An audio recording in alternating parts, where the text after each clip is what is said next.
bougie. It's talking about my generation. My generation. My generation. Oh, happy day to you. I am Jen Yates. You're locked on to LRS102.com, the Walrus Generation Nation, and I'm always excited. Today I have Mr. Tom Boone up in the studio. How are you doing, Tom I'm Boone? doing great, Jen. Awesome. I'm so happy to be here. Hey, same. And I'm so thankful that you said yes to come in to talk to us on the new Walrus, and appreciative. Like I said, I don't know a lot about you, so we're going to get kicked off right away. That's why I love the show. I get to know everybody. It's really cool. I've seen you play around town several times. Always been a fan. So we're going to talk all things music today.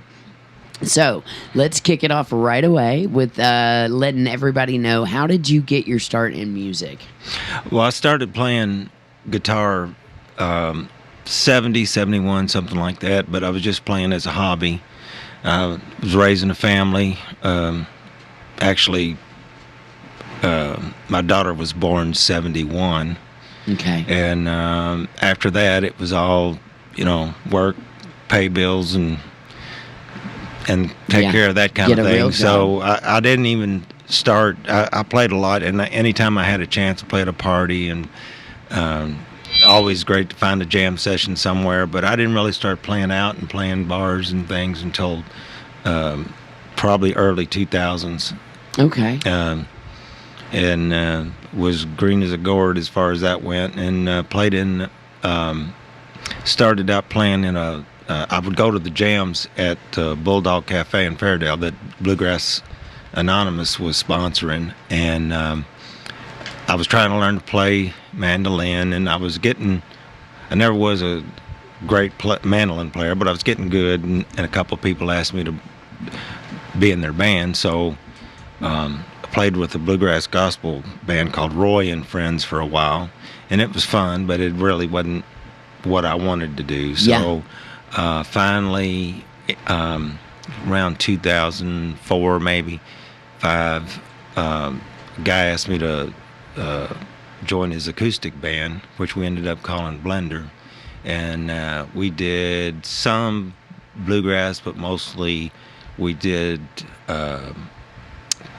covers of rock songs, but we did them with bluegrass instruments, so we're kind of like Rocky Grass, I guess you'd say. I like that, Yeah. Rocky Grass. I also love the name Blender. Yeah. What a great name for a band. What inspired that name? Well, the fact that we played a little bit of everything. Blend It was of just everything. a blend of all kinds of music, because everybody in the band, the bass player basically formed the band, and he was big into blues. He actually played in several blues bands over the years, even played in Memphis and some places. Cool. So It seems like if you play the blues, everybody goes to Memphis to that blues it's sooner or challenge. later. Yeah, What's it called? IBC or something like that? International Blues Challenge? something like that. Yeah. Yeah, I think they were actually in contest for that. Yeah. Bill Street, there's nothing like it. Yeah, I I've was not been just- to Memphis yet, but Oh, you haven't? No, maybe soon. Yeah, I've been through there a couple times, and I actually just went this year. Went down there with some friends, and I was recording a record down at Dark Horse Studios down in Franklin, Tennessee, and we ended up taking a road trip over to Memphis, and I got to do the whole, I'd seen Graceland before and did the whole Elvis tour, and we stopped by there, but we also went. The most fascinating part was we went to Sun Records and did the whole tour of Sun Records. And I got to stand where Elvis sang, and hold his microphone and touch the piano that Jerry Lee Lewis recorded Great Balls of Fire on, and put a Wow. cigar out on. And the drum set from U2 was there. I don't know why. I can't remember the story behind it, but evidently they had recorded there in the 80s and left the drum set. So it was really fascinating. And then since we were the last crew, they let us go up into the studios, which was my favorite part. I got to see where the radio station, where they would broadcast the music out of, as well as how they, into the actual studio to show you how they recorded, some of Elvis's hits and the Fab Four and Johnny Cash and all that stuff. It's fascinating, that whole thing. Yeah. Yeah. Oh yeah. Yeah. So if you ever get to go to Memphis, go to Memphis. Bill Street, I love. There's a Jerry King Lawler's, the wrestler. Right. Yeah, he has a place down there. They have the best strawberry shortcake ever. Wow. So if you like strawberry shortcake, I highly recommend going to Jerry King Lawler's place and checking that out. Anyway, so continue on. So around town, what are you doing currently right now?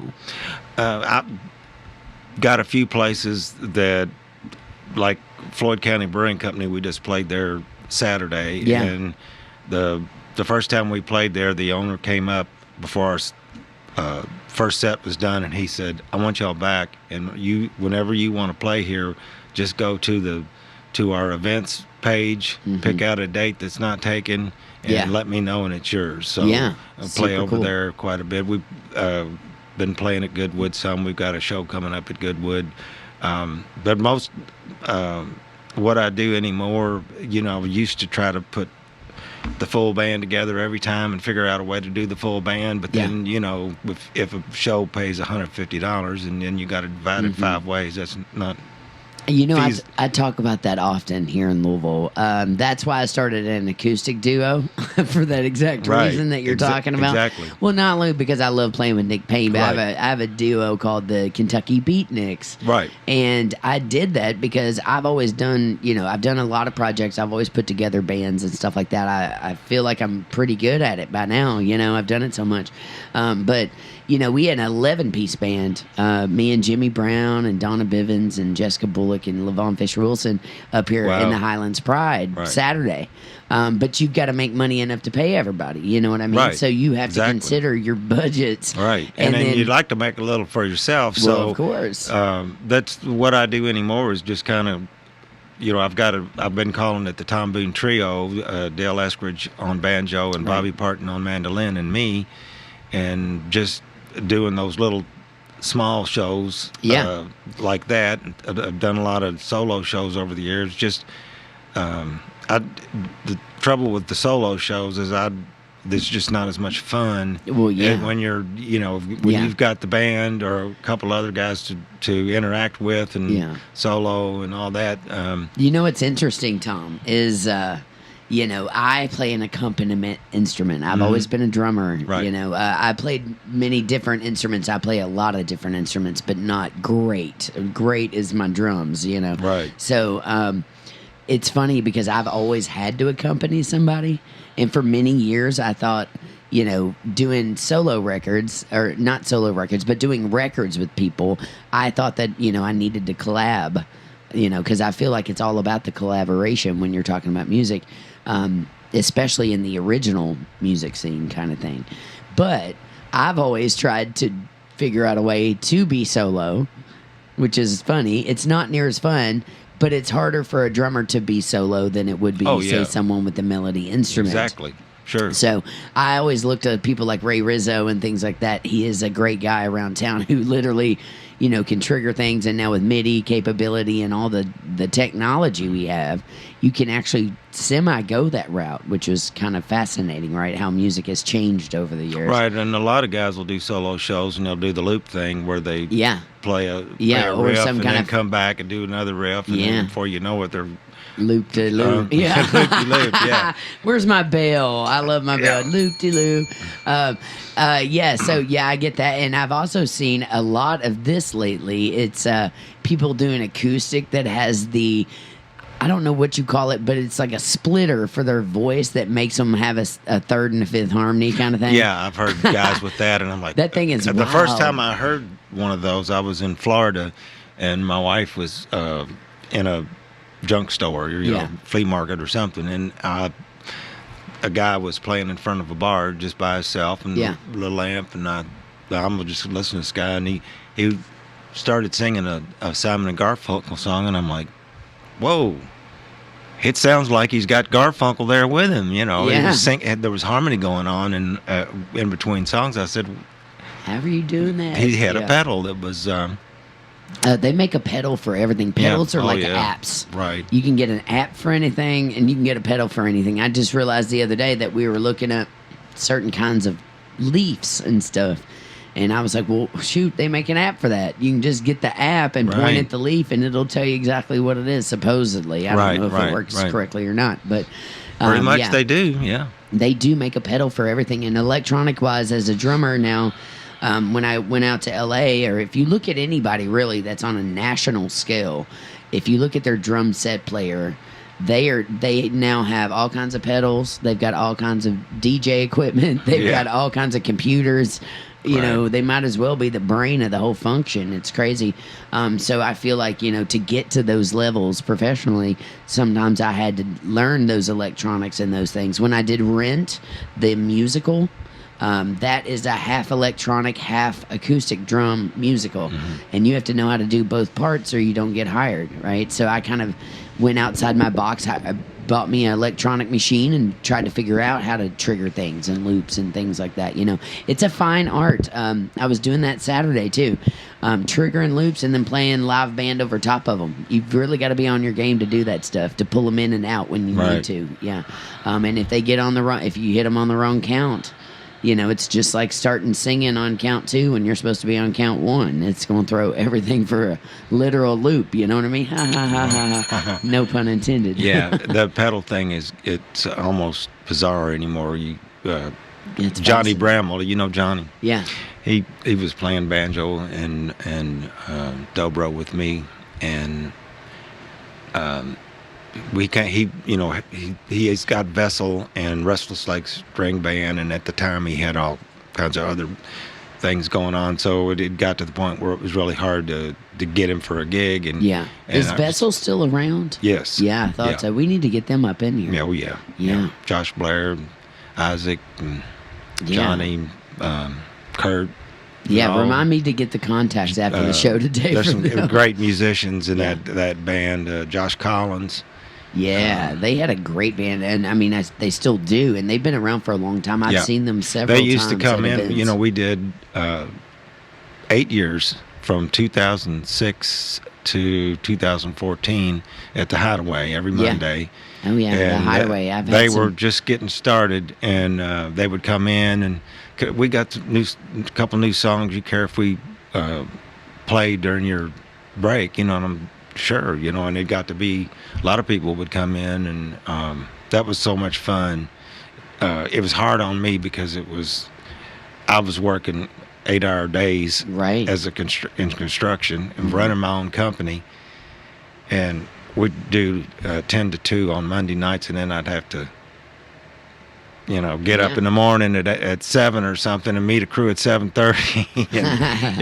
It was but I loved it. It was so much fun. Yeah. It was so much fun. But we'd have Dave Chandler would come in sometimes and sit in, and we always my fondest memories of that is he knew lick by lick for the Allman Brothers Blue Sky. Yeah. And we'd always play Blue Sky when he come in. Yeah.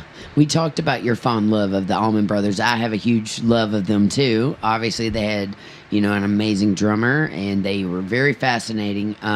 They had 2 drummers, didn't they? Yes. Yeah, they had the 2-drummer thing. J-Mo and Butch Trucks. Butch Trucks, right. Who, we should know, Derek Trucks was his son, right? Son or nephew. Uncle? Nephew, yeah. He was his uncle, so fascinating. And obviously, he's now with Susan Chudesky, with an amazing career in music. I've had to learn that whipping post several times, that odd time signature thing. So anyway, I'm a huge fan of the Allman Brothers. My dad loved Midnight Rider? Midnight Rider. Also Melissa, as we hear. I still do Melissa as a cover almost every time we play. Man, that song is used so much in the background of TV commercials. Have you noticed that? I think it was Chevy or somebody who picked it up for a while, and it was probably heard it, but it didn't. Oh, it was in the back of register, everything. Yeah. And we just talked about you cutting your cable off, because I cut mine off a long time ago, and I have not missed it since. Yeah, I just feel like I don't have the attention span for that.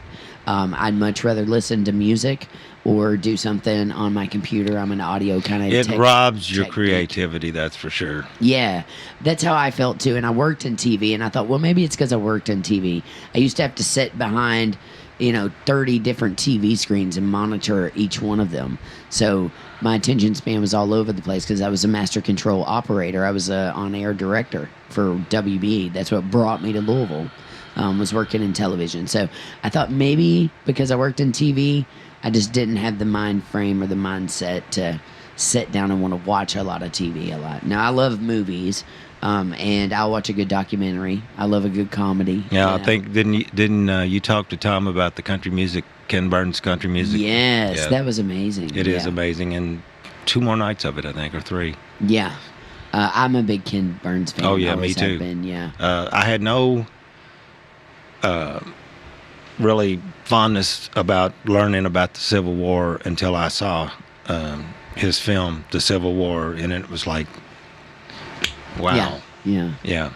So, what instruments are you playing currently? I'm just mostly playing guitar. I used to No play. mandolin? No, because I played mandolin in 3 different bands and I would switch off to guitar sometimes. And with Blender, we added a guy who also played guitar and mandolin, and he was a much better mandolin player than me. So I just don't feel like I need to play mandolin anymore. Yeah. Bobby Parton's playing mandolin with me now, so Yeah. I'm So you just don't sticking need to one. guitar. Yeah. Yeah. There's a big difference between mandolin and guitar.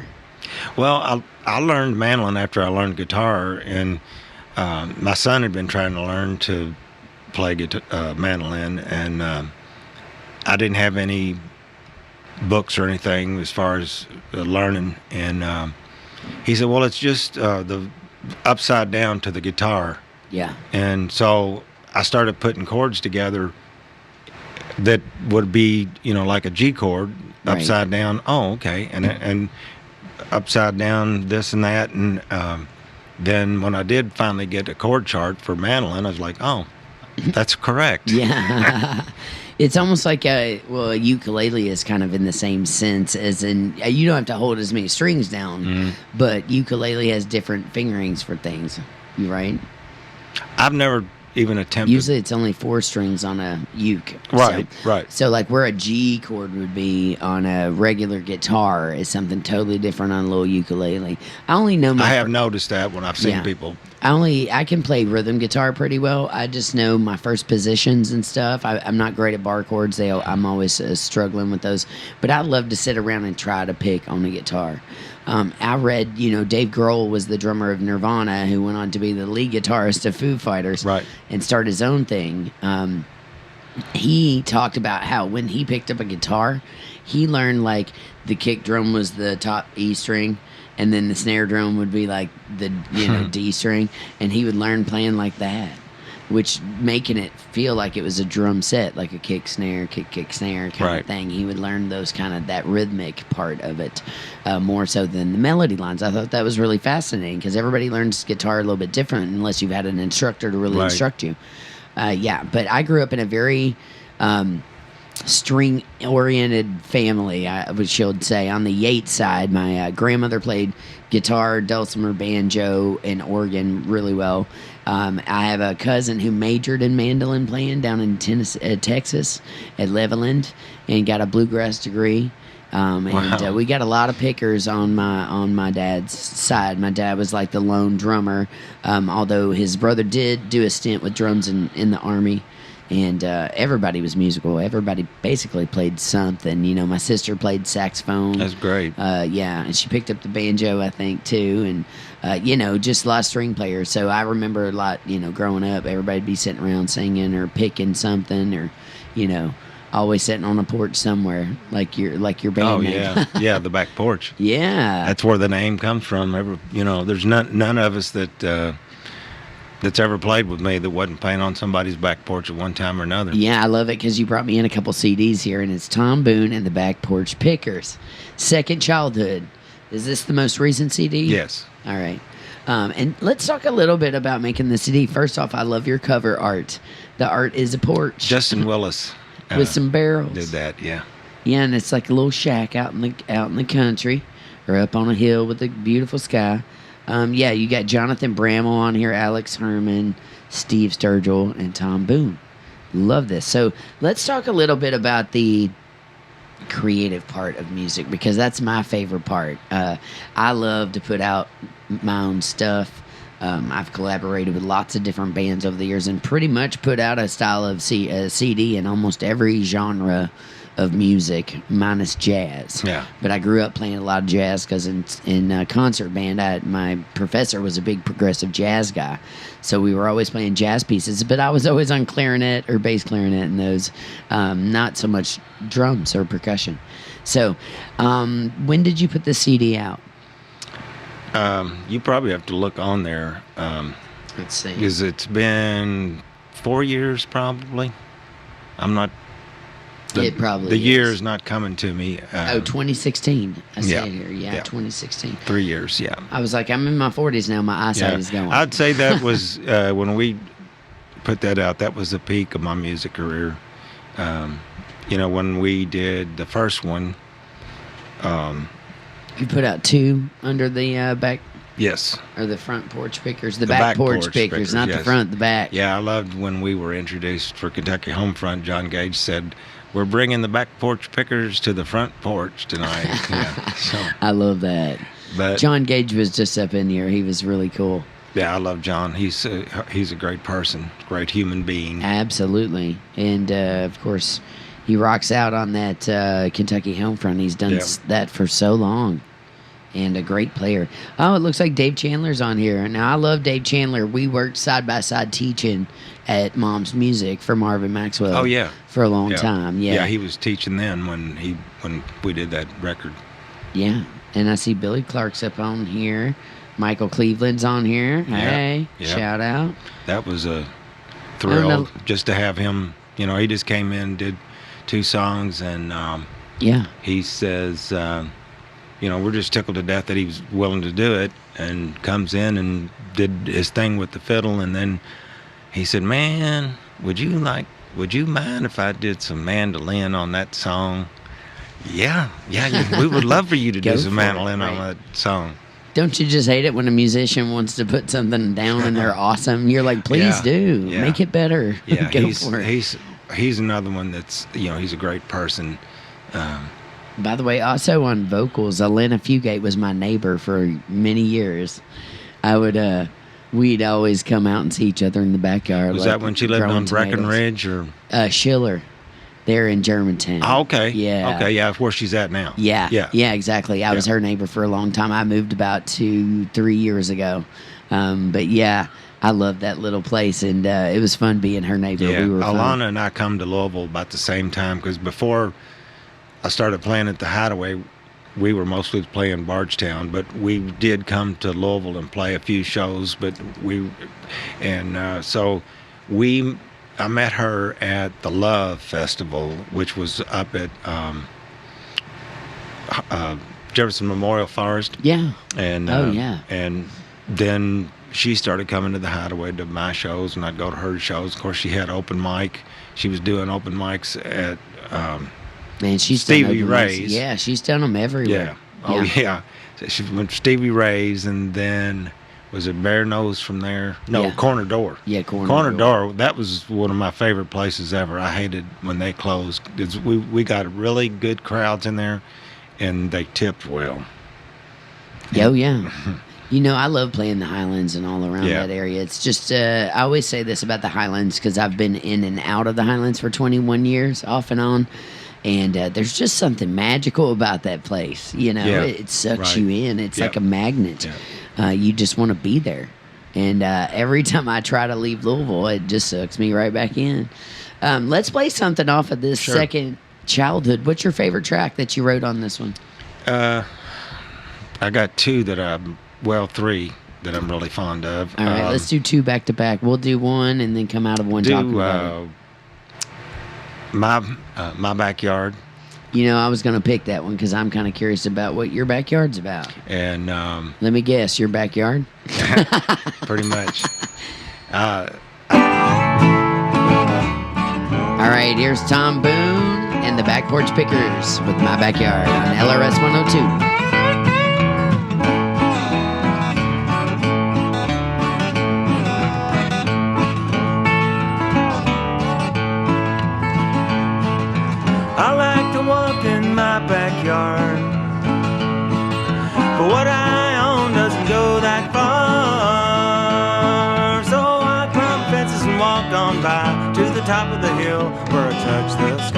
when I'm walking in my backyard. And I like to work in my backyard. I do a little sweating, but it's not that hard. Hoeing that corn and picking them beans in my tie-dyed shirt and my cut-off jeans when I'm working in my backyard. And we have parties in my backyard. Have potluck suppers and we play real hard. Picking on guitars and mandolins, singing our songs till the nighttime ends. We have parties in my backyard.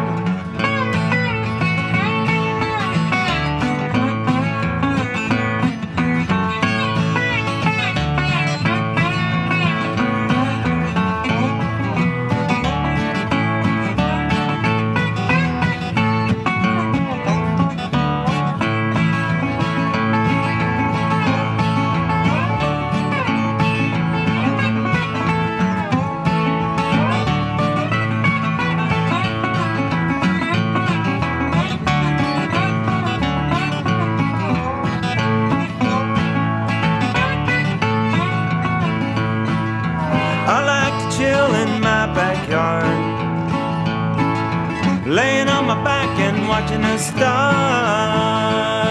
I drink a little bourbon, that's my birthright. Whippoorwill calling in the last daylight when I'm chilling in my backyard. Everybody needs their own backyard, a place they can play and work real hard, plant their own seeds and sing their own songs, do their own walking, no right or wrong. Everybody needs their own backyard.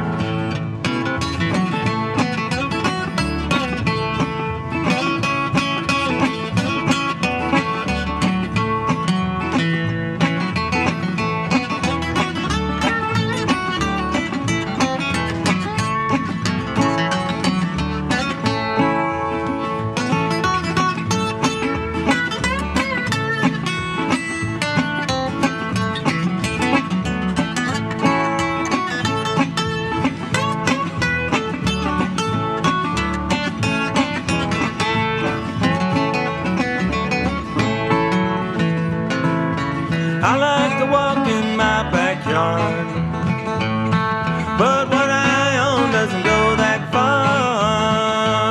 So I climb fences and walk on by to the top of the hill where I touch the sky when I'm walking in my backyard.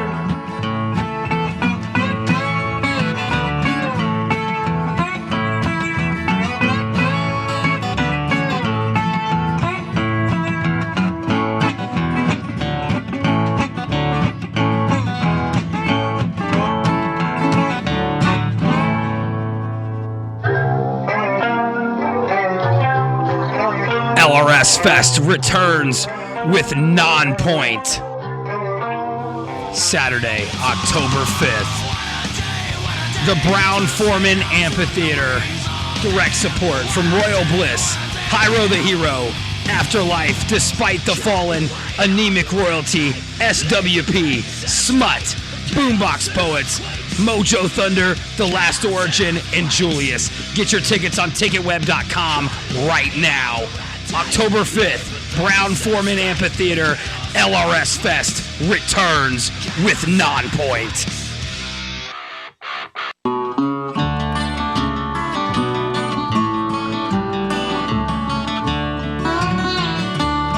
I never played with old Graham Parsons, never played with Andy, never played at the Grand Ole Opry, didn't do all I wanted to do. When I sing that final encore, when that final dead comes due, I will leave with satisfaction, 'cause I sang my best for you. Someday I'm gonna leave the stage for one last time, pack it up and load it out and say one last goodbye. When I sing that final encore, hope you'll sing it with me too. Then I will leave with satisfaction, 'cause I sang my best with you.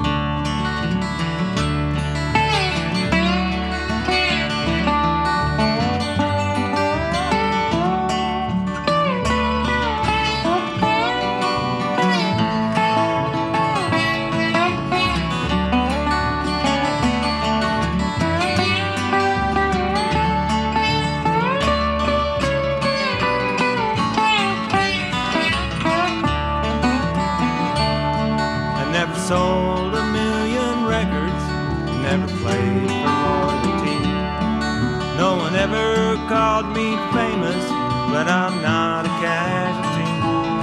I never went on tour with Willie, though I guess I'll smoke a few. But when I sing that final set, I'll be thankful I had you. Someday I'm gonna leave the stage for one last time. Pack it up and load it out and say one last goodbye. But when I sing that final encore, hope you'll sing it with me too. And I will leave with satisfaction, 'cause I sang my best with you.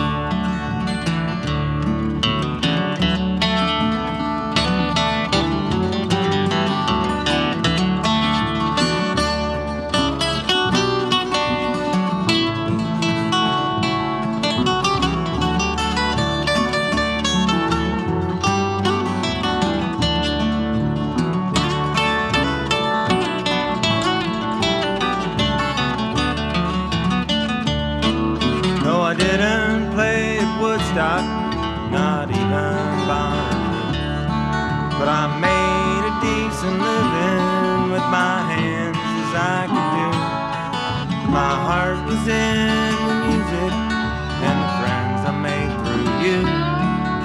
So when I make that final load out, I'll be grateful I had you. Someday I'm gonna leave the stage for one last time. Pack it up and load it out and say one last goodbye. So when I sing that final encore, hope you'll sing it with me too. Then I will leave with satisfaction, 'cause I sang my best with you.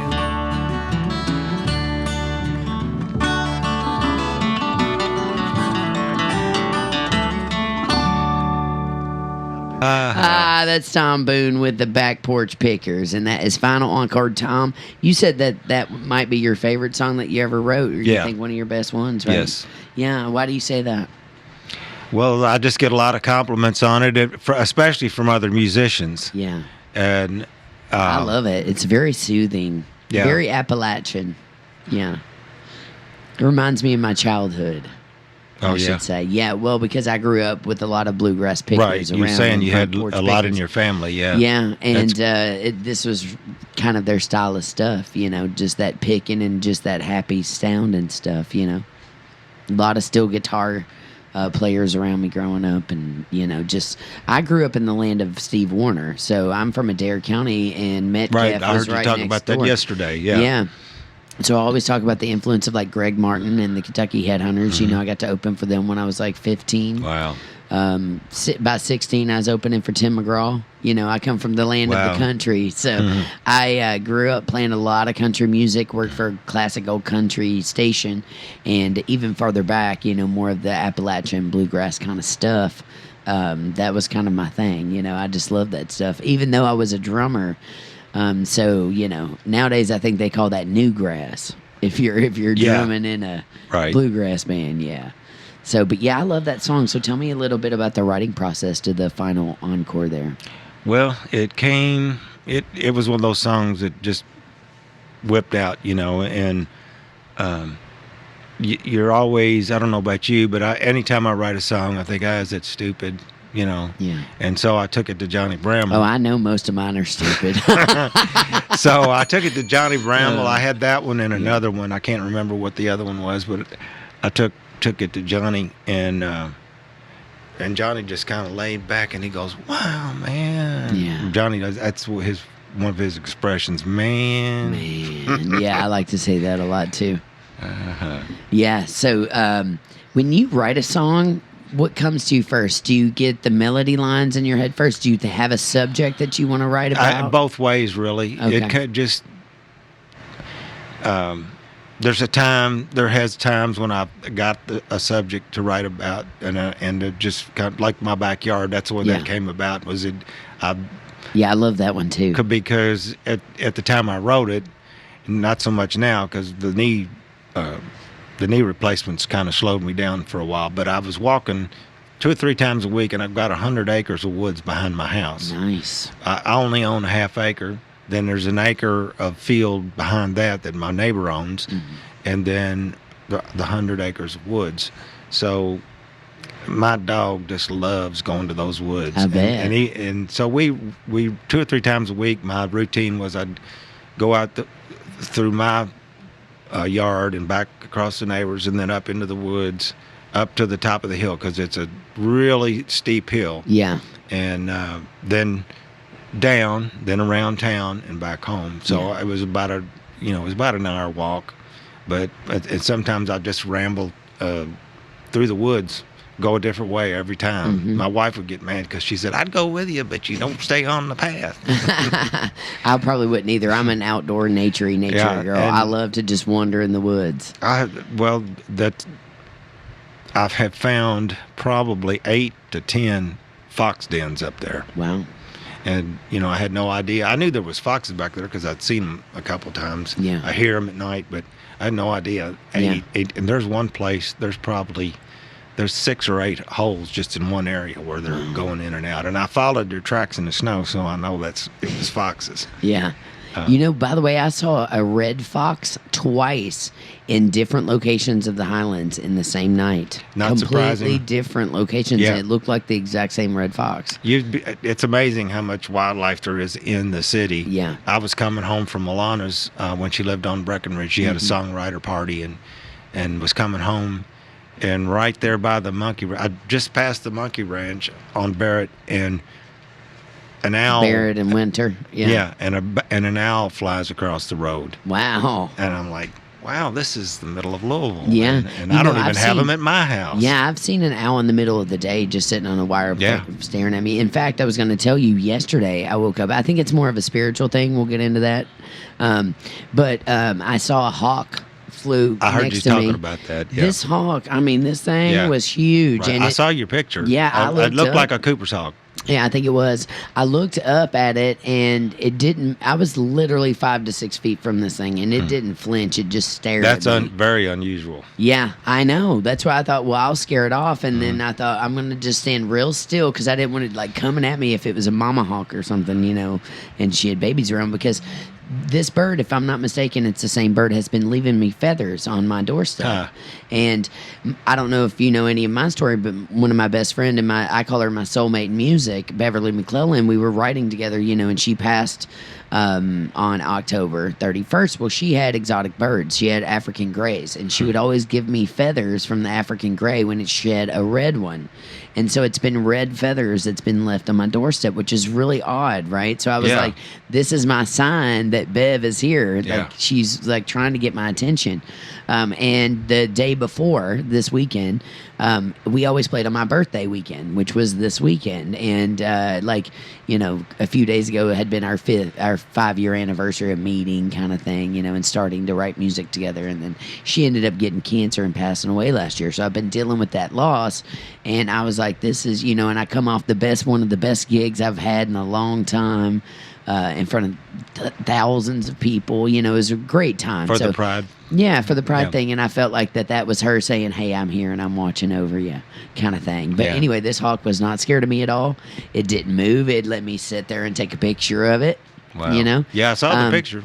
And then when I came out to leave again, it was gone. I haven't seen it since.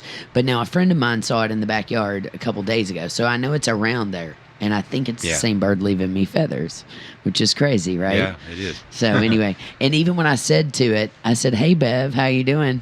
Just to the bird kind of looked at me all weird, and I thought, yeah, that's what that's all about. I'm kind of spiritual. I always do believe that when you see an animal that you have not seen in a long time, that there is some sort of message. The Native Americans believed in that there's some sort of message that they're bringing you, that they want you to pay attention to. Like foxes, there's a lot of history behind foxes, sly as a fox. Right. They always say somebody's spying on you. If you see a fox, it's supposed to be a warning that somebody's kind of like watching you. Have you ever heard one during mating season? Oh, people will call 911. Really? Yeah. I mean, it sounds like a woman screaming or a baby or something screaming. That's wild. Yeah. My daughter was at the house, and she went out on the back porch to smoke, and came back in, and that's what she said. She said, I just almost was ready to dial 911, but then I realized I realized it was a fox. So I love that. Yeah, so I love animals. I always been a big animal outdoorsy fan. I grew up in the country. I'm a country girl at heart. I love to be outdoors. I always have been. So, following the tracks. And of course, in Kentucky, if you're a Kentucky girl, you probably grew up in caves. We would skip school and go to caves because there was nowhere to go. So we're like, well, they won't find us if we're underground. I don't know why we thought that was a good idea. But all of Kentucky's basically over this huge cave system. Karst. Yeah, exactly. So let's get back to the writing process, because that's one of my most fascinating things. Is you said sometimes you do a little bit of both. Sometimes you'll have a subject you want to write about. Sometimes a melody line will hit you. Yeah. When you go to record, though, do you find that your songs change from the moment you come up with the idea to the time you actually get a song produced? Well, what I have found is, the best way for me to develop a song is to write it and then go out and play it. And when we were doing Mondays at the Hideaway, that was great, because I could write a song and then go in and play it like I wrote it, and then it don't always work out when you're playing with the band. So you change a little bit here and there. And develop it as you go. Yeah. And do you follow a songwriting format, like basic, verse, chorus? Well, I've heard that like Nashville producers say, well, if you're going to write a song, it's got to have a chorus. I don't think that's true. I don't either. Now, most of my stuff does have choruses, but I also will do like a bridge, just like My Backyard. Yeah. It's kind of structured up until after the third verse, where it changes and there's a bridge, and you don't have a chorus, but you have something that changes the song and makes it a little more interesting. Yeah. I always say anything goes on a bridge, because literally the bridge can be anything. Well, technically music, anything original can, it can be anything. That's why I love original music is, I was taking some piano lessons and I was like C, and then C sharp, and you hit those two notes and they clash, right? Usually they clash. They don't sound good together. But my piano instructor at the time was like, well, you could use those if you wanted to. We call that a something. I was like a minor second or something. And I was like, I can do that. And then, I was learning my scales, and I'd be like, okay, I'm in the key of A. And, I probably wouldn't want to go to like something different or change out. And they were like, no, you can do anything you want with originals. And that like blew my mind, because I'm like, okay, wait a minute. You mean I can literally do anything I want when I'm writing this? And they're like, yes, you can. And that changed my world. That's what makes it original. Yeah, exactly. And so then I was just like, well, shoot, I can write a song. This is crazy, Right. Because I'd always been surrounded by great songwriters who I either help produce them, because I feel like I'm a true producer in the sense, and I've even done that in my professional life, and I always tried to figure out how can I cross that producer life over to music, and it's finally happened. But I always felt like I could hear what somebody was trying to do and want to get that captured on tape for them, because they're great. It's a great song or something like that. And I've met so many people doing that. And then later on that would lead to us doing a record together, something like that, where I did some lyrics here and there, or I did a lot of instrumentation or whatever. And then I would sit and try to write stuff of my own, which I felt was always cheesy, Right. Same here. That's why, like I said, when I took those two songs to Johnny Bramall, I was like, this is stupid. He's not gonna like them. Yeah. And he's like, man, that's as good a song you ever wrote. So, yeah. Do you write mostly when you write lyrics? Because you write lyrics as well. Do you write mostly from your personal experience, mostly for real, yes, or from a character perspective? Yeah, it's funny because almost every song I've got has got some kind of truth to it, you know. And one time there's a song on Second Childhood. It didn't work out that way is the name of it. And I just sat down and I thought, I don't really consider us bluegrass. Yeah. It's more Americana folk. Yeah, Americana folk, yeah. People always classify us as bluegrass. And so I thought, I'm just going to sit down and write this goofy bluegrass song. Yeah. And so it was about a guy meets this girl and he thinks she's all that and everything, and then of course she runs off with somebody else, and then when they dump her, she tries to come back to him. Yeah. But anyway, my wife was like, "Where'd that come from?" Yeah. That's hilarious. Yeah, thank goodness I'm not in a relationship, because I tend to write about my relationships, my personal relationships in my music. I don't know why, but that's just always my inspiration to do so. But do you keep like notes in your phone and stuff of no? I hardly ever write anything down. Really? It probably cost me a lot of songs because I was a contractor. There was a time in the early 2000s when my company was really booming, and I was literally driving over 200 miles a day. Yeah, that's a job lot. to job, to the lumber yard, to the supply house, whatever. And ideas would come to me while I was driving, and everybody said, "Man, why don't you carry a recorder?" And this was before I had a really good smartphone. Yeah. Why don't you carry a recorder and you can record that? When I never did, and I'd get home and I'd be like, "What was that idea I had today? I don't know." Yeah. I done lost it. See, I'm that exact same way. And if I have to write everything down, because if I don't write it down, I will never remember it. I feel like my brain is not wired to remember things, just on the general, and never has been, I remember, it's weird, I remember music stuff, no problem. But as far as somebody's name or, something I'm supposed to remember to do later, if I don't write that down, then it's gone. Yeah. So I'm a big fan of, nowadays we have these little handheld personal computers in our hands, and we've got the little note system on there.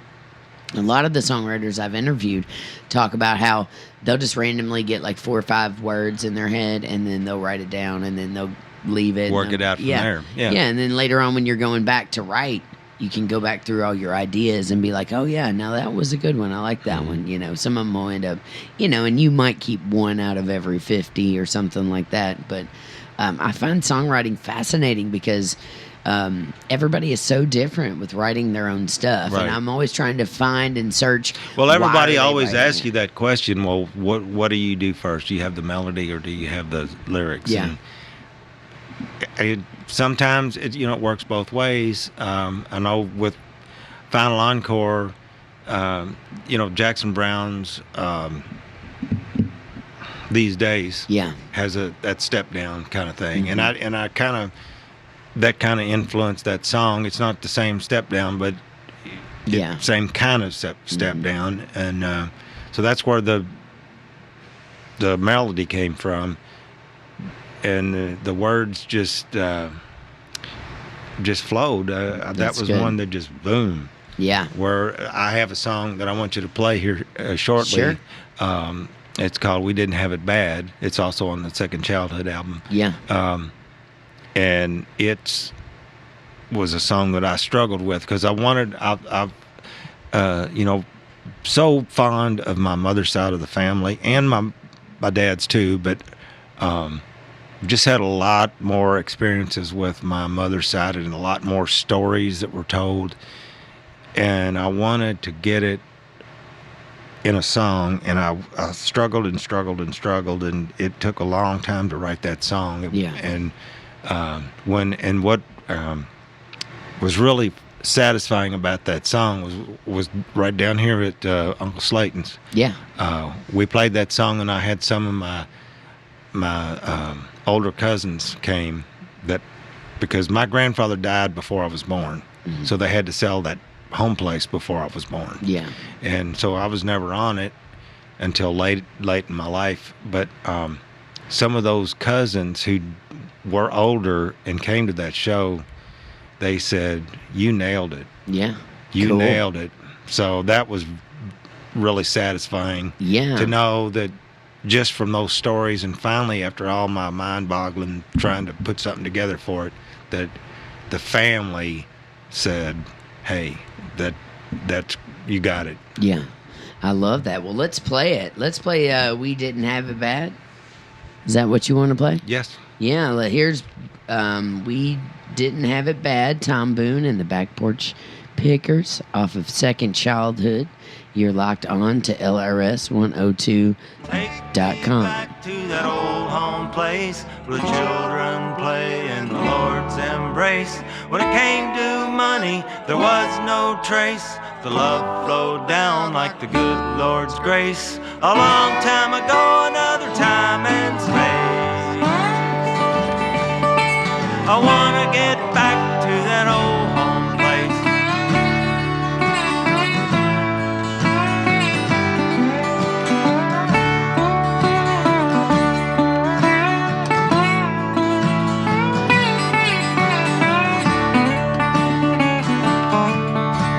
Sitting on a ridge above the fields of green stands this old log house, not so old and lean. When I close my eyes, what a scene I dream. Grandma with a smoker drawing honey from the bees.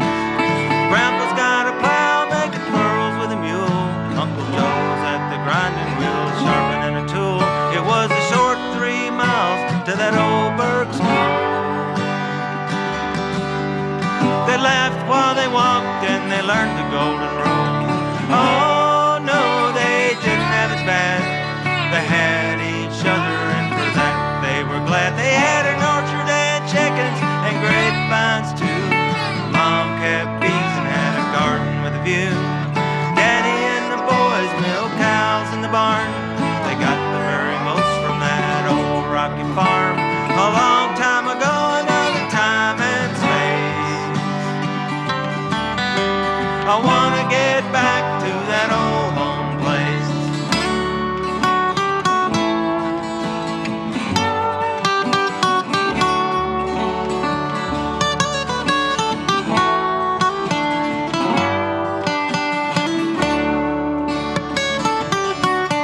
They were born in a time when the money wasn't good, but that never kept them from living like they should.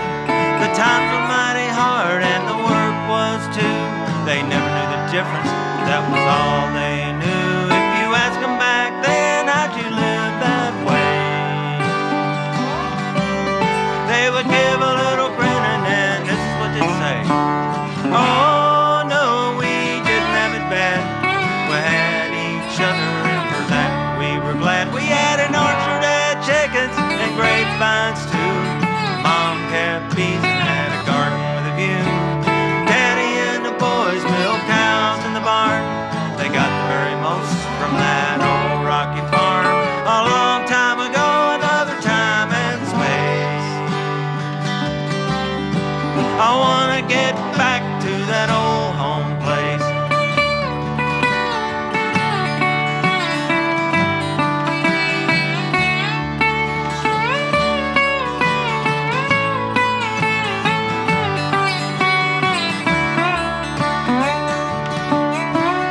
Mother's last day, she had to struggle with her mind, but she never lost her memory of their family so kind. She spoke of cold winters under patchwork quilts, sleeping under stars on a pallet that they built. I said, oh mother, it was hard back then.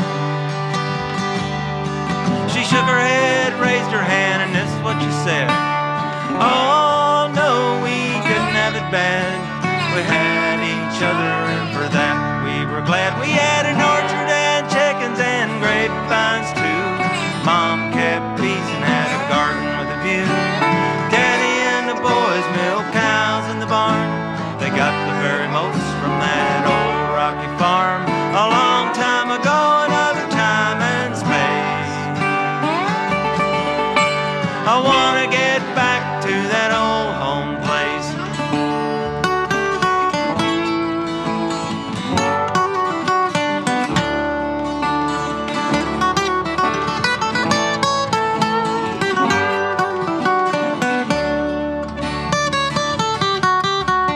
Take me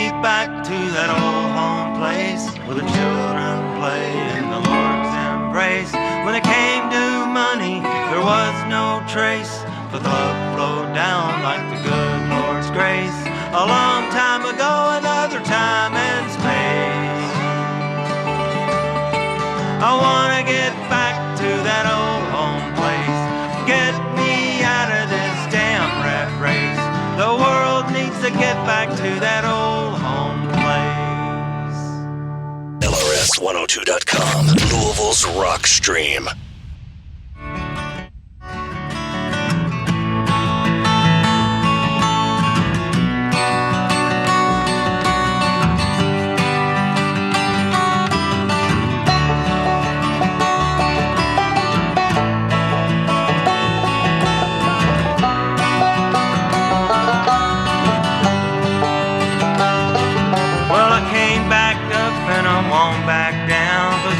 Gets around in this one-horse town. I just can't see the forest for the trees. It's too damn cold, I need a good warm breeze. There's birds in the attic and the roof's got a leak. Cable's been off for a whole damn week. The sun won't shine and the clouds are gonna stay, but tomorrow's gonna be another day. Well, tomorrow's gonna be another day. The sun's gonna shine and the clouds go away. People gonna smile and the kids gonna play. Trouble be gone and things okay. Tomorrow's gonna be another day.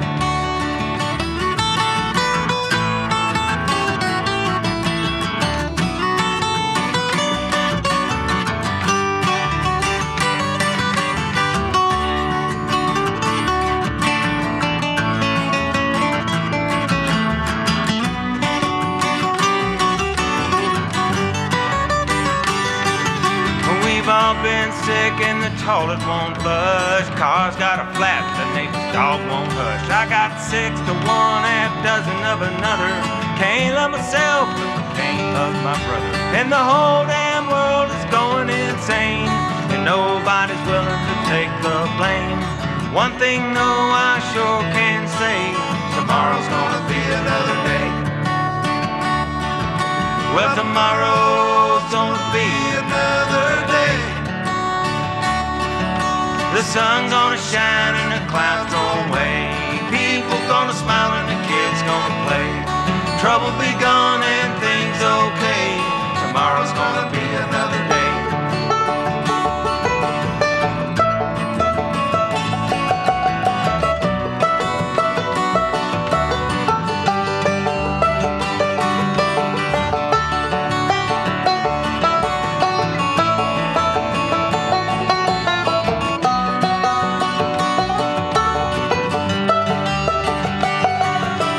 Sun's going down behind dark clouds, the moon coming up like a body in a shroud. I'm gonna get out of this fire and back in that pan. This worrying thing's just got way out of hand. A good night's sleep is just what I need. Wake up in the morning, cup of coffee and me. A brand new outlook on a brand new day. Tomorrow's gonna be another day. Well, tomorrow's gonna be another day. The sun's gonna shine and the clouds go away. People gonna smile and the kids gonna play. Trouble be gone and things okay. Tomorrow's gonna be another day. Yeah, tomorrow's gonna be another day.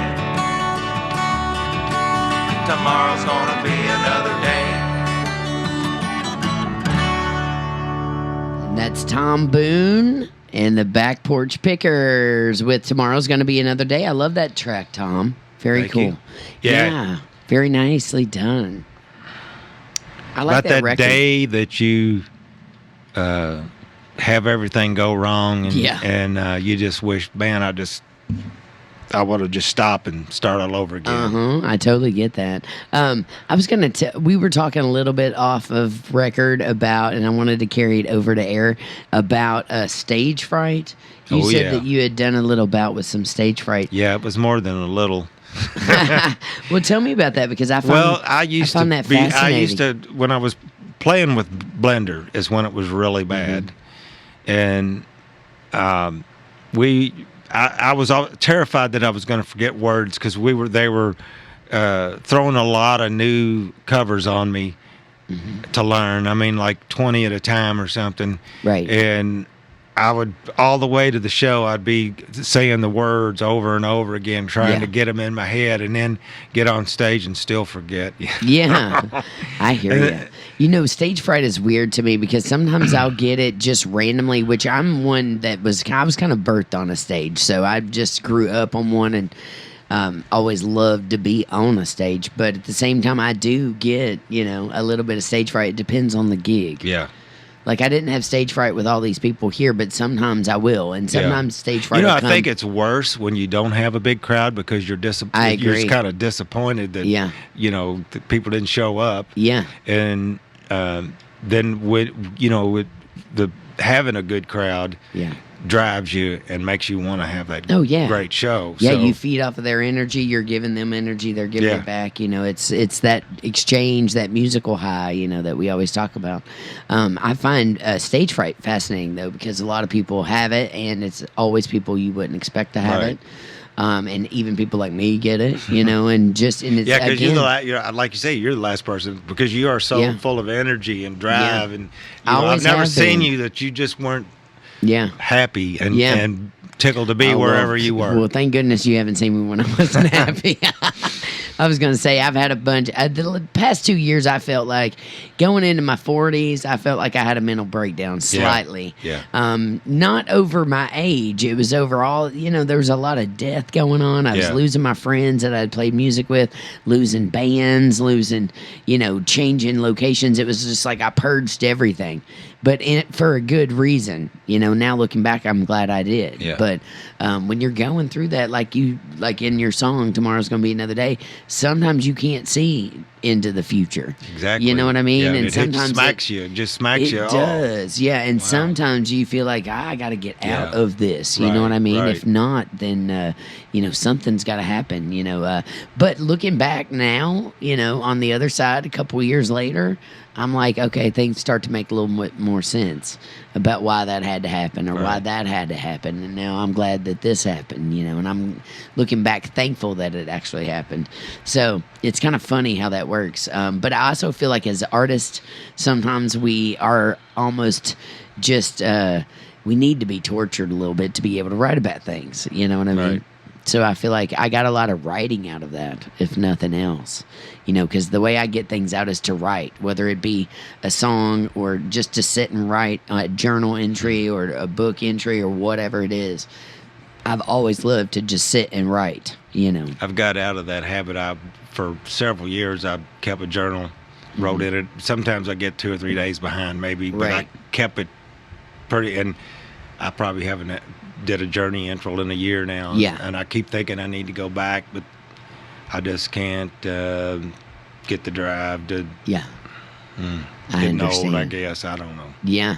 I get it. Well, while I'm thinking about it, I want to get on. I wanted to thank Wes Allen for letting me make this record with Eastwood Records. Yeah. And because I don't know that if I hadn't run into him, that I would have made this record.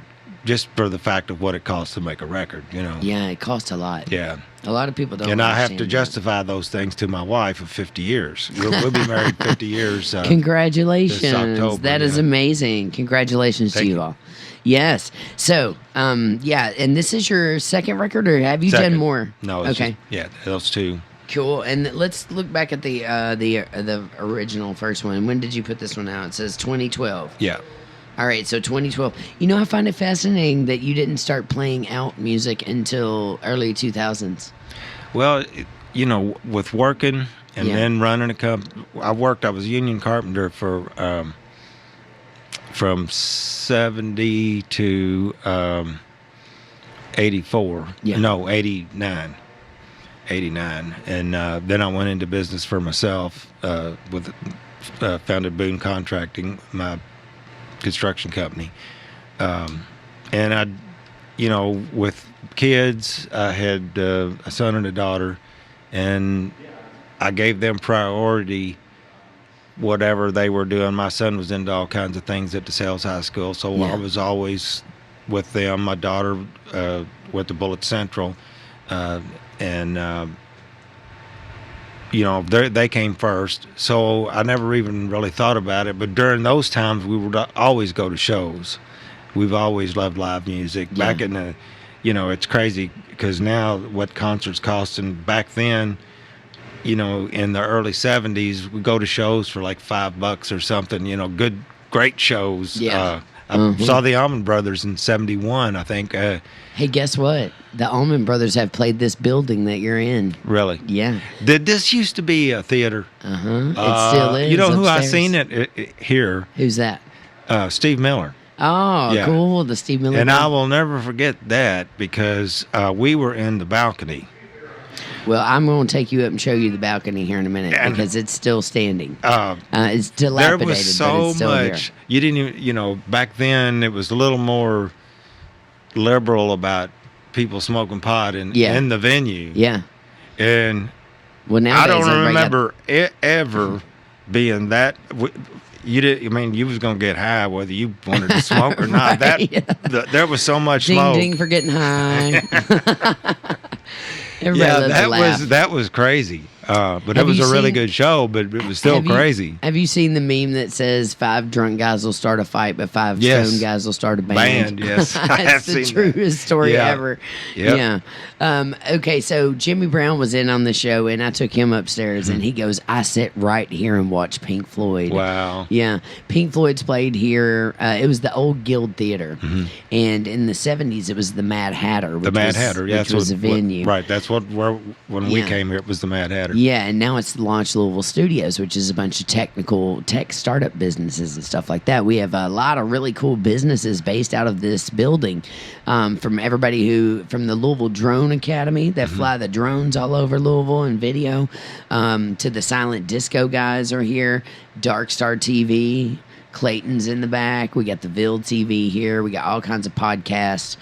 Bunbury Theater is here. They do all kinds of movie shoots, video shoots, anything audio and video, creative services wise. That's based out of this building. So When I was looking at Google Maps to find this place, and after you got me straight that it wasn't the Yeah. old place downtown, it said permanently closed. then LRS. I was I like, thought "We are not." it hit me that this might be that old building. Yeah.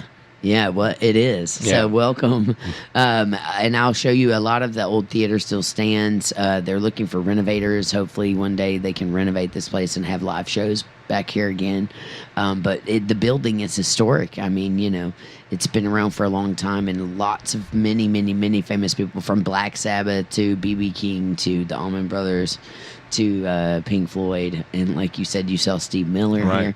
Marvin Maxwell was in here, and he actually brought vinyl that he recorded while he was playing in this Wow. building. Wow. Yeah, with Elysian Field. He had a band. I remember that band. Yeah, he had a band, Elysian Field, and he would play here and open for a lot of bands. So he told me a lot about the history here and said, wow, this building, couldn't believe it, when he walked in. So, yeah, it's a very historic building. Of course, we broadcast downtown 816 East Broadway. I love the big mirror here, not the mirror, the big glass here, because people walk by and we can Right. see. A lot of Right. times they'll They turn their head and they look. yeah, a lot of times they'll be out here dancing. I've seen noticed them that do- just sitting here now. Yeah. Sometimes they'll break dance. Sometimes they'll do the CARD, the cards thing. I've had them knock on the window. I have 2 or 3 times they just walk right on in and ask for a job while we're on the air. So it's always kind of fun. Oh, man. So, yeah, well, congratulations to you for both of your CDs, because I know putting out a CD is hard work. Because sometimes I'll take 2 years to put one out, and sometimes lately I've just been releasing singles. I've got a solo record coming out called Herstory. Instead of history, Yeah, it's Herstory. And, I've got about 25 tracks on that baby.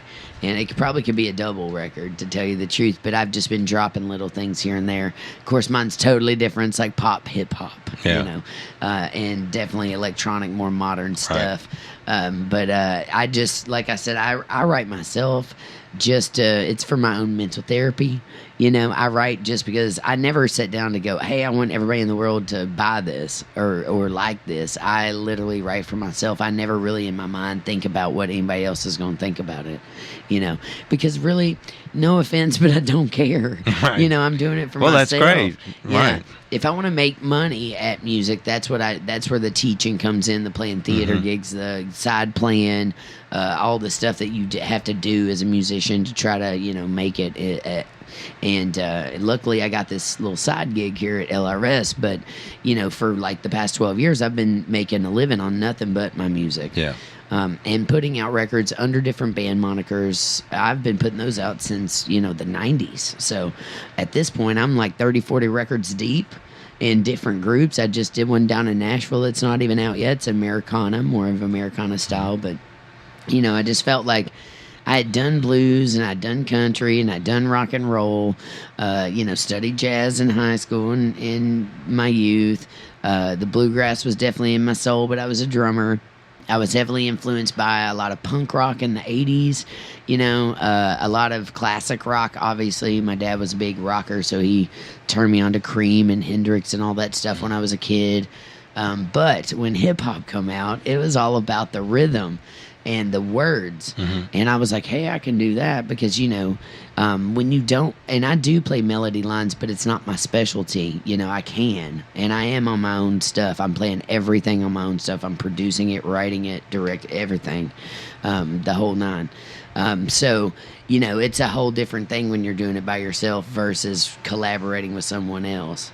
So I always put my stuff out to just go, this is blah. This is just what I needed to get out of me at the time. Yeah. And if people like it, they like it. If they don't, oh well. That's just kind of how I felt about it. Mine's not as easy listening as yours and probably won't appeal to every crowd. But again, it's just kind of, the mashup that's in me of punk rock, female angst of the 90s, the grungy stuff, meets all the electronic hip hop rap stuff, which is about all I can do. I can't really sing real pretty or anything like that. So I was just trying to find my niche to be able to be a solo artist kind of thing, and just an artist.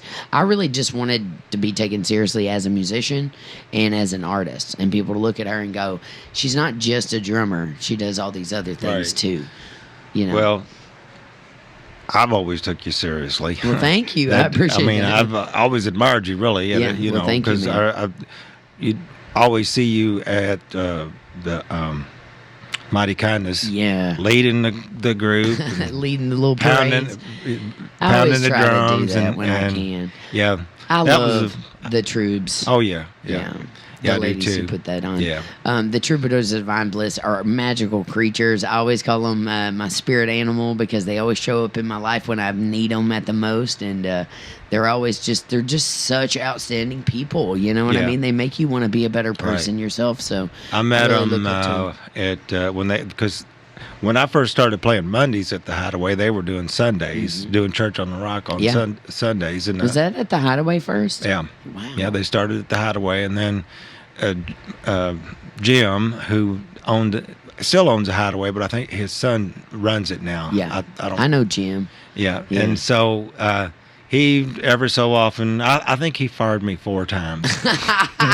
And he, Wait, we're ringing the bell for that one. he Jim fired you? Yeah. What for? Do you remember? Well, just wasn't getting enough people. Oh, you mean from running the open mic? Well, I never whatever run it an was. open Okay. mic. No, we actually just did a show Monday Okay. nights, but he fired me and the troops at the same time. He fired the troops. He fired the troops. They went right down. They went I right love down this. to. Wait a minute, hang on. Where is my? I'm like, where is my rim shot? Go ahead. So they went right over to Danny Humphrey at the Monkey Wrench, and yeah. he said, "Sure, here, we need something on Sunday nights." Yeah. And then he regretted what he did, and I hadn't found anything else. wasn't really looking for anything else Yeah. on Monday, and he called me back and said, "I think I made a mistake. Yeah. Would you come back?" And so I went back, and I love Jim. Yeah. It's so funny. Oh, yeah. Next And time I so- see him, I'm gonna give him heck for that one.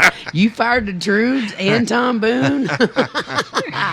That's great. Yeah. So they had already, they were already hooked up. He tried to get them back, but it's Yeah. too late. And Well, and the Monkey Wrench is where I met them doing their Church on the Rock. So Yeah. I'm thankful they were over there. And, of course, Yeah. Danny's a great friend of mine. So I love him to death. Have you heard what he's doing lately? yes, Jimmy Can't Dance. Yeah, but he also bought the old Dewdrop Inn. Oh, really? And he's bringing that place back. Oh, It's cool. going to have 2 venues. Cool, yeah. And I believe it's going to be for live music, too. Great, great. We love Denny because he keeps that live music Right, rocking. right. Yeah, and he's a big music fan. So Yeah, I was getting regular gigs at the Monkey Ranch for a while, and maybe about the 4th time, Yeah. it was Derby. It was Derby week, Yeah. and he gave me Saturday. Before Saturday before Derby, Yeah. and I thought that's great because there'll be all these people in town and everything, and well, my crowd loves bluegrass and bluegrass like and progressive, and so Rumpke Mountain Boys came to town, Oh, I love them. and Devil Makes Three, Mm-hmm. which Love them, too. which my crowd, that's my fans' Yeah. favorite people, so. Yeah. We do the show and nobody shows up. Nobody shows up. So I was so bummed about that, and we never did play. We never played the Monkey Ranch after that. Yeah, huh. Well, of course, it went under, or it didn't go. I guess he sold it. Right. Yeah, basically. And now it's some sort of restaurant. I used to live right behind the Monkey Ranch for many years, and I loved that place. I'd walk up there and eat and go to Right. church on the rocks and just have a great time back then. There was such great times back then. Yeah. You know? But yeah, I always loved Denny and loved his venue. So I'm glad to hear he's doing well at Jimmy Can't Dance. They're Yeah. having all kinds of You cool probably people there. know Corey Kerr. Yeah. Oh, yeah. I love Corey. Corey was the sound man at the Hideaway in the early days. Yeah, I remember. That's And- where I met him. Yeah, me too. Yeah. And I didn't at the time I wasn't sure what his name was, and we'd always call him Fred Hippie. Yeah, because he is a hippie. Yeah. I just saw him a couple weeks ago, actually, at the Melwood Tavern. Yeah. Yeah. And, of course, we had Tom Browning, you know. Up That's in pretty here. much the old Hideaway crowd. Yeah, it is. I know. I used to hang there all the time. It went from the Hideaway maybe to the Monkey Ranch to Time and Space, and then Right. now it's Now it's Melwood Tavern. Mm-hmm. Yeah. I love how the hippie crowd, the Grateful Dead crowd, kind of like roams around.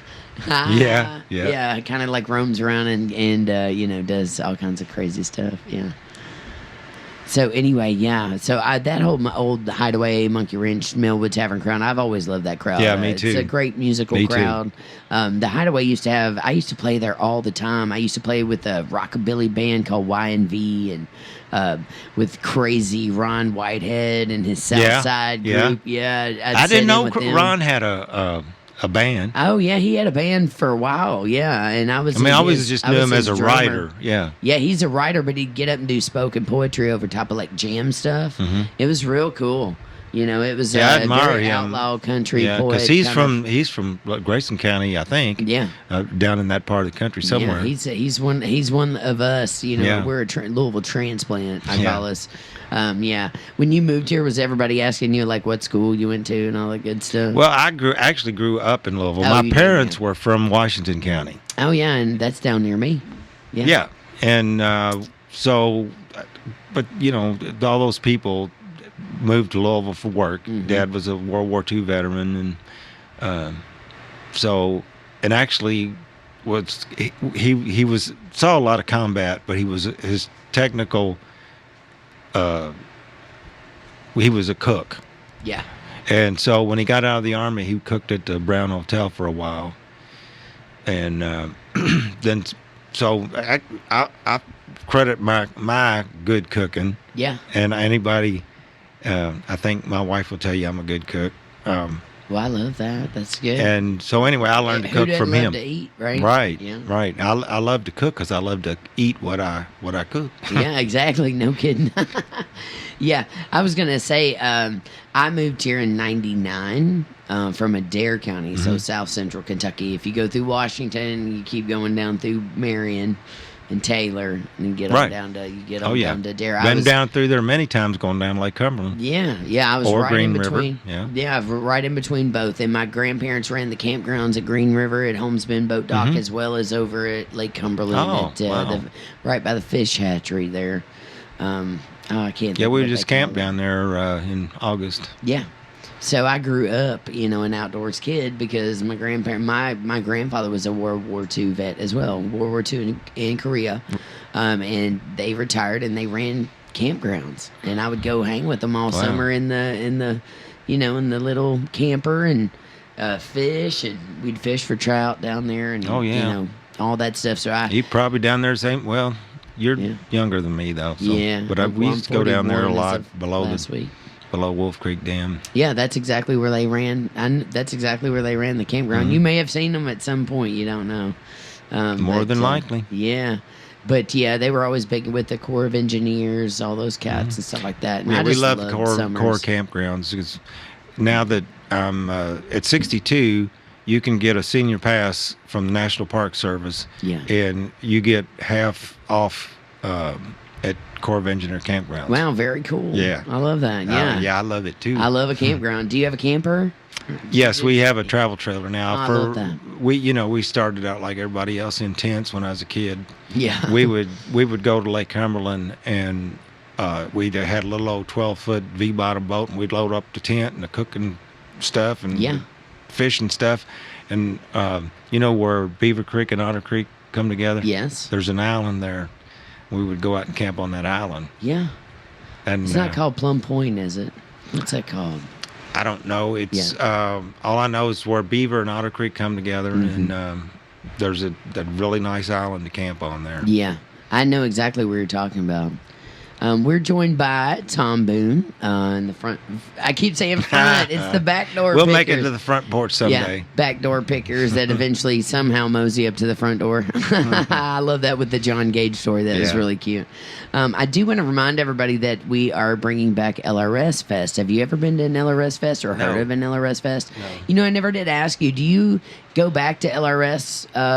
Did you listen to LRS growing up? You did? Yes. Yeah.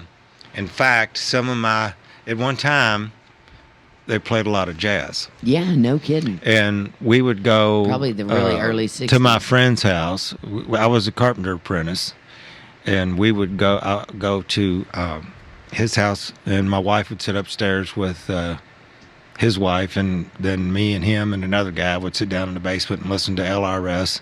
And they would work in stuff like the Allman Brothers and Yes, occasionally, but it was mostly jazz at that time.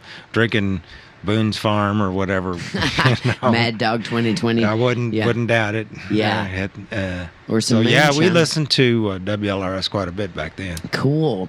Well, we've been around since 1964. Pretty historic for the city of Louisville, Kentucky.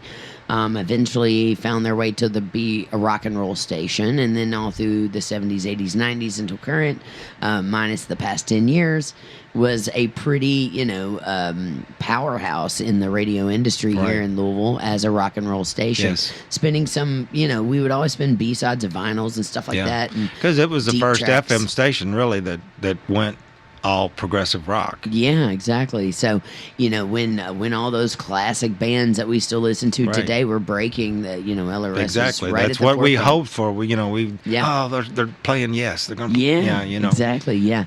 And, that's kind of cool that we're back because we're trying to bring that back and trying to be a station, also catering to the local community of music, and not judging on styles and stuff like that. As long as we thread some rock and roll through it, we're good to go, right? But LRS Fest was always a big to-do with LRS, as well as the homemade records. And we're bringing that back. It's going to be held Saturday, October 5th this year at the Brown-Forman Amphitheater downtown Louisville, Kentucky. And we've got all kinds of really cool bands. There's local musical education fundraisers going on. We've got the Atherton School Band is going to be there, as well as School of Rock Kids. We've got a whole slew of local bands that are on this, from Julius to The Last Origin, Mojo Thunder, Boombox Poets, SWP Smut, Anemic Royalty, and Despite the Fallen. And then the headliners are going to be Afterlife, Hyro the Hero, Royal Bliss, and the national band Nonpoint will go off at 10:30. So we want you to get tickets to that.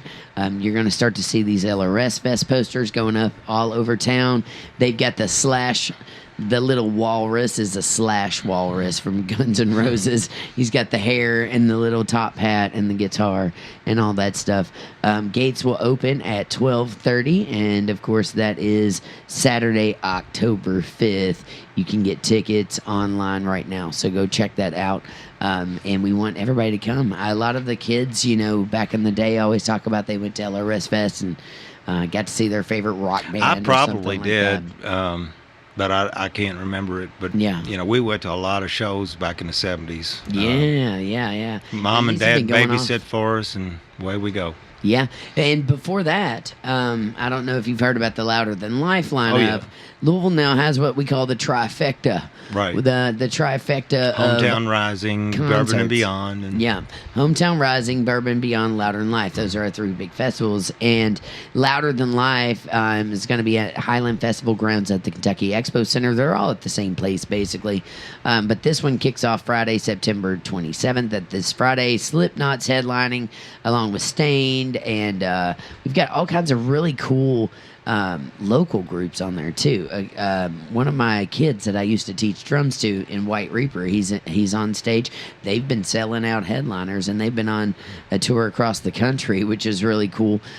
Saturday though, Guns N' Roses, Godsmack, Ice Cube, Dropkick Murphys, Stone Temple Pilots. The list is crazy. And then on Sunday, Rob Zombie, Marilyn Manson, 3 Days Grace, Sum 41.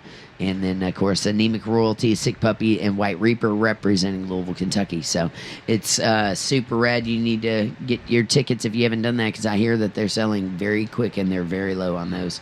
And, of course, at the fairgrounds, I know that Bourbon and Beyond went off. I could hear Bourbon and Beyond at my house. I literally live like 3 miles away from where it's being held. My entire house was rattling. I mean, I could hear every word that Hall & Oates sang and John Fogerty at my place. So I had tickets, but I didn't even go. Yeah. I literally sat in my backyard and heard every word clear. I know some people were like, well, I don't see what the problem was. I was loving listening to it. And then you had the other people that was like, I'm trying to go to sleep. Yeah. Well, I saw, it was over by 11:20. Yeah. I know one guy said, well, I go to bed at 11, so it worked out perfect for me. Yeah. Well, and I saw on the news, I saw one woman was saying, she was trying to work from her house. So on Friday afternoon, when it kicked off, I mean, they were kicking it off at like lunchtime, that her whole house was rattling. But I was like, man, I'm 3 miles away and my stuff's rattling. So I can't imagine being right next door Across to that. the fence, yeah. Yeah. I mean, they've got to figure out something about the noise ordinances. I had and a noise show complaints. at Floyd County Brewing Yeah. Saturday night, and I come up by the fairgrounds, and you could see the Right. stage from the 65. I was amazed how big the stage was. Yeah. Oh, yeah, it's huge. I did go drive by and see that, yeah. And I had a friend in town who worked that festival, so she was telling me all about it and taking pictures. She was on the Foo Fighters stage, and I forget, Joan Jett maybe, and some other ones. I can't remember, but yeah, she was working those, as a stagehand, showing me images. And, I just keep thinking, though, I had a friend say that they could hear that all the way in Clifton. I mean, Wow. that's 8 or 9 Yeah, miles away. That's a ways, yeah. Yeah, they've got to figure out something. about the Highlands I noise. could see, Yeah. but Frankfurt Avenue, that's And I'm closer than the Highlands almost, so I'm pretty close. So Germantown. I don't know technically what area you call. Or- I call it the Highlands. They can Yeah. call it whatever they want, Yeah. but I'm more popular level in Eastern Parkway there. What do you call that area? Germantown. I guess it would be Yeah. Germantown still technically. Yeah, I'm either Highlands, Germantown my whole life pretty much since I've been here up in Louisville area. But you can usually find me floating around the Highlands. Yeah. that's my jam. If I lived up here, I would be too. Yeah. Well, I tell you what, anytime I get outside of there, I lived on the south side for a little while, and I lived way out, almost in Bullitt County for a minute, and I just was almost crying every day. I missed my Highlands, man. Yeah. It's like, and I'm a country girl. I miss being able to. We've been in Lebanon. Me and my wife both grew up Louisville Metro, but we've been out there in Lebanon Junction, Kentucky, since 1975, and I miss being able to just go somewhere really good to eat. We have to drive to Louisville or Elizabethtown. Elizabethtown's come a long way in the last few years since they went wet. It's made a big difference in the music scene and everything else over there. Yeah, my hometown of Adair went wet. It blew my mind. When I drove back home and saw that you could buy beer at a local I was like, what? Because we always had to Same with me. When we were down there in August Yeah. at the campground, we were getting low on beer, and we went up to get bait, and I walked in. I think it was called the Country Store, is what Yeah. was the name of the place. Uh-huh. And I walked in, and there was beer everywhere. And, Yeah. and I remember, and like, well, it wasn't that long ago. We'd go down there camping, and people said, Yeah. "Where can you get any beer around here?" Well, you're out of luck, buddy. Yeah, you're out of luck, man. You got to drive 2 hours. We everybody in the family had to drive 45 minutes to Lebanon. That was Yeah. the cutoff, Marion County, Yeah. to get alcohol yeah. at Sims or The old you of just course- went to the bootlegger. Yeah. Oh, there. Yeah. You pulled up to the sketchy trailer at night, and somebody would come out back, and they'd sneak out, and you'd tell them what you wanted. It'd be like $5 for a pint of something or $1 of beer. I've got a great story on that. True story. Yeah, true. This didn't happen to me, but it happened to. We've always camped at Moody Deer Campground, Yeah. and you'd see the Edmonson County sheriffs come around and confiscate beer if it was Yeah. out and whatever. So a friend of mine was down there on a Sunday, and they ran out of beer, and they went to Ponderosa Boat Dock and said, "Hey, is there a bootlegger around here anywhere?" He goes, "Sure, go across into that cove, and there's a path. Just go up and follow the path." Yeah. Well, they do that, and they get up to knock on the door, and a guy in a deputy sheriff outfit answers the door. And Where is this they were going? sort of stunned, Yeah. and didn't know what to say. And the guy goes, "Y'all looking for some beer?" He was the bootlegger. To the he was the bootlegger. Oh, but he looked like the sheriff. No, he was. Oh, he was the actual actually bootlegger. a deputy sheriff. Oh, that's So then it hilarious. all made sense. Yeah. Well, where I'm from, they give you a secret, like they'll put some kind of directions in an envelope, and they're always country directions. Yeah. Like, go out this way and turn left by the church, and then take a right by the oak tree, and then cross the river or the creek, right, or whatever it is. And usually they'll hide the moonshine, like homemade moonshine, down in the river, and you got to go find it on a rope. It's like attached to a rope, And I don't know. There's just the country is an interesting Yes, place. and I've got speaking of bootleggers, I got Yeah. to tell this story Sure. because I wrote a song. I haven't got it recorded yet. I haven't even done it. I haven't been doing it out. But when I first moved to Lebanon Junction, my mailbox was at the end of my road, and there was like 5 mailboxes in a row, And Yeah. this old Lebanon Junction was a big. Boomed during the steam engine days because Yeah. all the trains had to stop for water and coal there. Right. So this guy, and there was a lot of old railroaders lived there, and this guy was probably 90 years old, but he was still getting around pretty good. And he told me the story about how he was a fireman on the steam engine, and he ran from Lebanon Junction to Corbin and back. Yeah. And when they would get up towards Corbin, there was a hill called Crooked Hill, and of course it slowed the train down. Even today's diesels have trouble getting up these grades, they have Right. to slow down. So he would jump off the engine, run up to the bootleggers, grab the moonshine, and then jump back on the caboose. That's hilarious. So that's the kind of story I Yeah. like to write a song about. Oh, It's yeah. really easy. You just tell the story and make a few words rhyme, and you got to. Yeah, Got a well, good you're one. good at that storytelling stuff. I never was good at the storytelling parts, but yeah, you got that going on for you for sure. I love that. I got to get that recorded. Yes, and you do. I had just a rough recording that I gave to his granddaughter. Mm-hmm. And she just, oh my God, that's my grandfather, and you wrote a song about him, and I just love it. So, Yeah.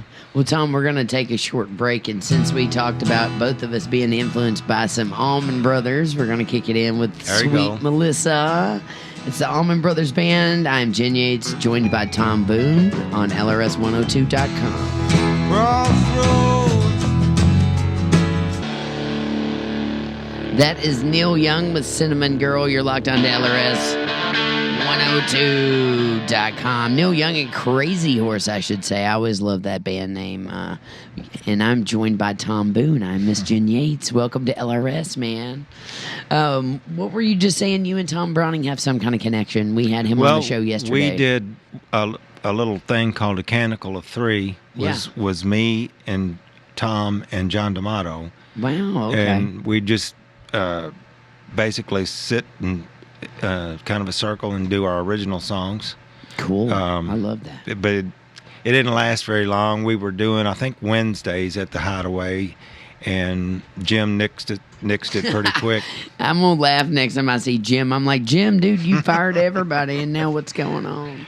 I think it's like an arcade now, isn't it, or something? Yeah, it's just like video that? games, and they have contests and things. Yeah. And, Well, man, back in the day, I used to live right up the street from there, and I moved to the Highlands probably in early 2000s. So, early 2000s, I found the Hideaway, and of course, I had all these chick rock bands and all this stuff, and we used to play up there all the time. Jim would get us up there, and then I had told you I sat in with 2 or 3, 4 different groups that were playing there. Mm-hmm. I used to jam with Dave Chandler all the time.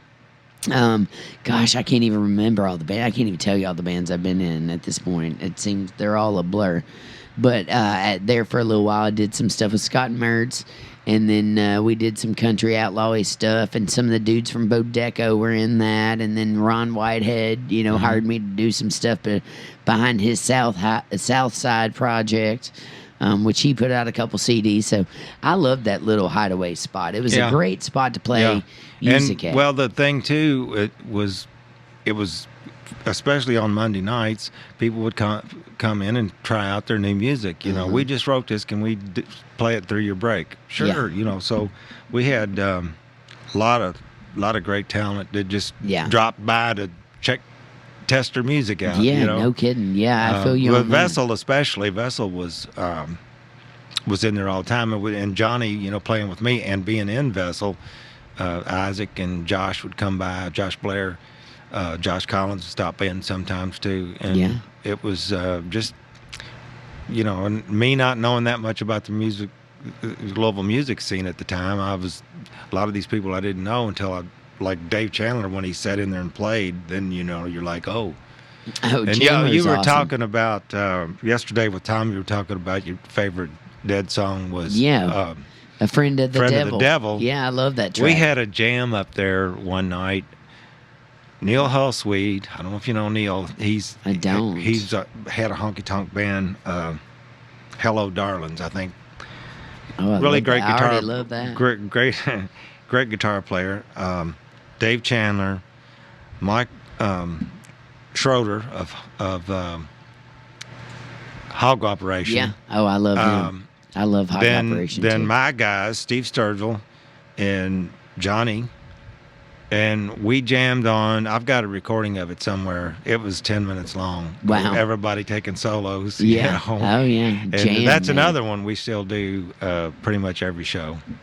I tell you what, going back to that whole Hideaway thing, that's where I really got my jam skills from. I mean, I would just sit in and play for hours with people. And we didn't have any kind of set list. Yeah. And we literally were just freeform jam. Yeah. So that really got some, helped me develop chops, I would say, just Sure. for longevity. Same, that's I learned to be, I played with Blender and did so, but really playing at the Hideaway is where I learned to be a good musician. Yeah. Yeah. Too bad Jim fired you. Yeah. Sorry, I just love to say that. I'm going to give him a hard way to go, seriously, because he lives right next door to some of my friends. And right there on off Oak Street. Yeah, he's down in Germantown, isn't he? Yeah. You got to love that whole Germantown area. It's super creative and super cool. I always say that I love the Highlands because of the creativity there. Right. It's just such a cool space, I will always love that area, and the Highlands the same. I love to just walk up and down that strip all the time and just do my thing. I love that strip, you know what I mean? But anyway, yeah. So Tom, is there anything that we need to remind listeners that any events that you've got coming up? Let's remind them where they can catch you if they want to catch your Here's the thing. band. I'm coming up. I've got one show left in Louisville at Goodwood Brewing on October 4th. And I've really got a good lineup because, like I was saying earlier, a lot of these venues that don't pay that much or whatever, we're doing duos and trios. And this is going to be full band with Steve Sturgill, on lead guitar, Dale Eskridge on banjo, Tammy Herkamp, Tammy plays with a lot of different people, but she's most notably plays bass at Shepherdsville Country Music Barn Yeah. every Saturday. Bobby Parton on mandolin. I'm like, please tell me he's getting to Dolly. I want to keep He asking says you that. That's always what he gets. He gets that every time he I'm tells sure somebody he what does. his name is. Yeah. I don't think you could be in music and have the last name Parton and not get asked that question, you know? Bobby's actually a retired Louisville firefighter. Cool, man. Yeah. But we've got that. That's my next show, and that's October 4th. Okay. Friday, October 4th at Goodwood.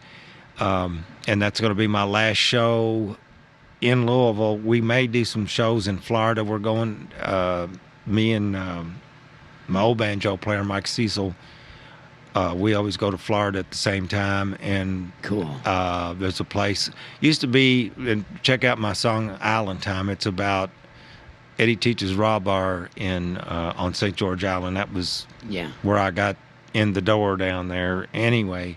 So that's closed now, but the Sun has a bar in Apalachicola called Apalachicola Ice Company. Oh, I love and that. We actually got to play the opening when they opened it. So then we played their anniversary. Yeah. Last year I didn't go because I had this knee replacement, and it was a good thing. Michael came through, and everybody that we normally go with that was down there had to evacuate. So, oh, wow. So we'll probably do some shows at Apalachicola Ice House while we're down there. But this show at Goodwood is my last show in Louisville, and I'm really hoping to go out with a bang. Yeah. Well, I'm glad that you could come on here to promote it. That's super cool. I didn't know it was going to be your last show in Louisville for a while. Yeah. I've got have this shoulder replacement in November. And like I said, we're going to Florida in October. So, that'll be it until next year. Well, I wish you good luck with your shoulder replacement. Man, I know that's no joke. I know several people who have had those.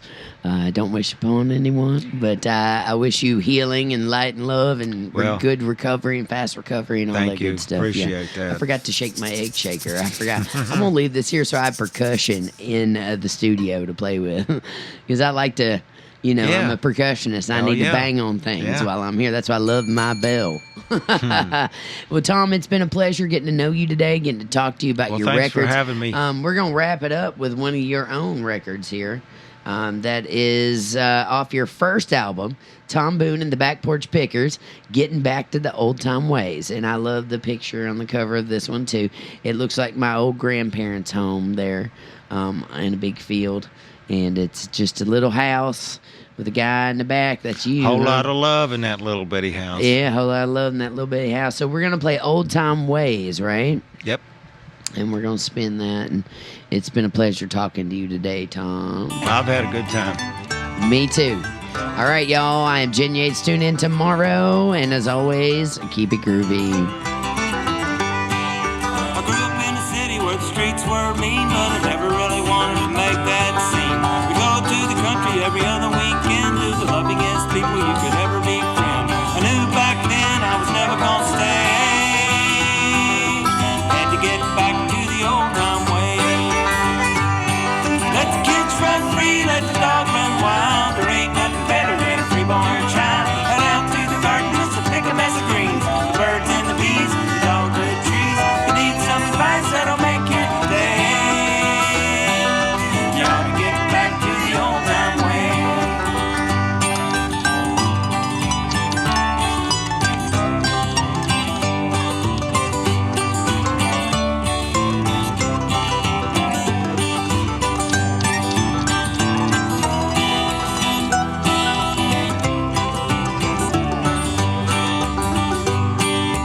I once lived in a little old house. You could reach through the window and touch the next house.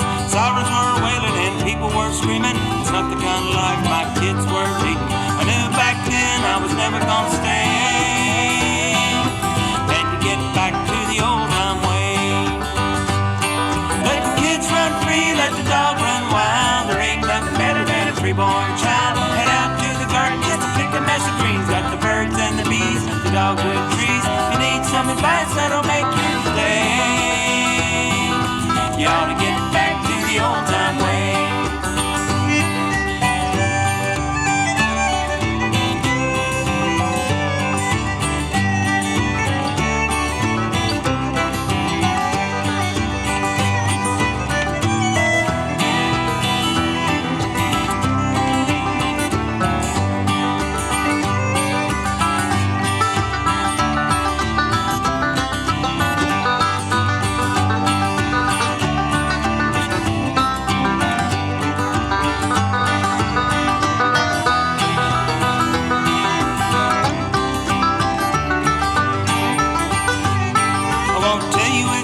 No, it's not like that. It's a whole lot of work to probably lose some fat. But you can grow a big garden in your own backyard. It's great satisfaction when you work that hard. You turn and look back at the end of the day.